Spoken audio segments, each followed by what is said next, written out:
Sa lahat na nakapakinig, may tumutok sa internet especially, hindi hamak na mas marami kaysa sa atin dito. Ito ang aking request at pakiusap.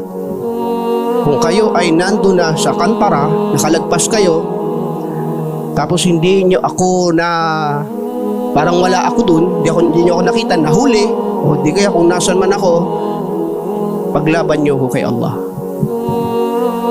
Hiduan nyo ko kay Allah. Ya Allah, may tao dito nagtuturo sa amin ng Kantara, wala dito ah. Baka maalala nyo ako at sa dami ng nanonood, 1, 2, 3, 4, 5, 10, yung magdua kay Allah na lahat tayo dapat ganun ng kanu yusalluna ma'ana. Kasama namin nagsasala, Ya Allah. Kasama namin nag-fasting, kasama namin gumawa, kasama namin sa amal. Yun ang tunay na kapatiran sa pananampalatayang Islam.